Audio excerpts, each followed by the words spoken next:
এটি একটি বাংলা খবরের চ্যানেল। খবর দেখতে হয়, না হলে পিছিয়ে পড়তে হয়। সঠিক খবর দেখার জন্য আপনারা এখন দেখছেন খবর 48 ঘন্টা। আজ দোল উৎসব, সেই উপলক্ষে কোনো ভোট প্রচারেই বেরোয়নি দমদম লোকসভা কেন্দ্রের সিপিআইএম প্রার্থী সুজন চক্রবর্তী। তার নিজের বাড়িতে নিজের পরিবারের মানুষদের সঙ্গে লাল রঙের আবিরে রাঙিয়ে দিল। সোমবার সকালে সোনারপুর থানার অন্তর্গত চম্পাটি তেমাতার কাছে সুজন চক্রবর্তী বাড়িতে লাল রঙের গেঞ্জি পরে লাল আবির মেখে লালে লাল হয়ে গেল নিজের বাড়িতে।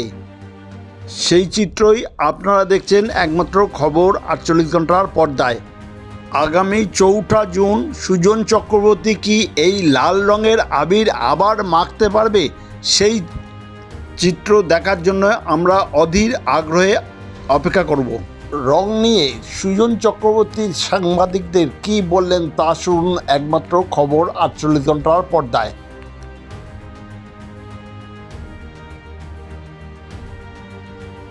শ্রী হনুমান জন্মজয়ন্তী উপলক্ষে আগামী 23 এপ্রিল 2024 মঙ্গলবার ইস্কন মহাপ্রভুদের দ্বারা শ্রীমদ্ ভগবতের অমৃত কথা পূজা, 108 রকম ভোগ নিবেদন এবং বিশাল শান্তি যজ্ঞ আরতি, সেই সঙ্গে বাবার মহাপ্রসাদ ভোগ বিতরণ অনুষ্ঠান হবে।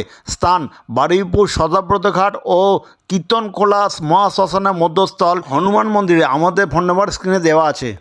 আগামী 23 এপ্রিল মঙ্গলবার হনুমান জন্মজয়ন্তী। এই উপলক্ষে 22 এপ্রিল ও 23 এপ্রিল হনুমান মন্দির, স্থান সদাব্রত ঘাট ও কীর্তনখোলা মধ্যস্থলে দুদিন বিশাল মেলা। এই মেলা উপলক্ষে আগামী 22 এপ্রিল সকাল 9টায় 108 কলসি জল দিয়ে প্রভুর মহাস্নান এবং 23 এপ্রিল ইস্কনের প্রভুর দ্বারা সকাল থেকে সন্ধ্যা পর্যন্ত ভগবতের অমৃত কথা, 108 ভোগ নিবেদন, সাধুগুরু বৈষ্ণবদের মহাপ্রসাদের ব্যবস্থা এবং ভক্তদের মনস্কামনা ও শান্তিযোগ্য।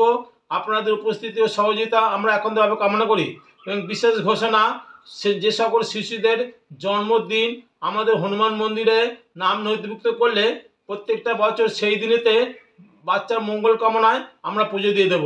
তপন শাহ। বসন্ত উৎসব আমাদের জীবনকে রাঙিয়ে দেবার জন্য।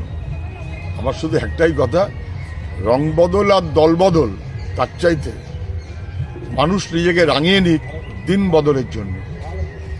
যা চলছে দিন বদলের কোনো বিকল্প নেই। এই রং থেকে ওই রং আর এই দল থেকে ওই দল দেখে দেখে মানুষ ক্লান্ত।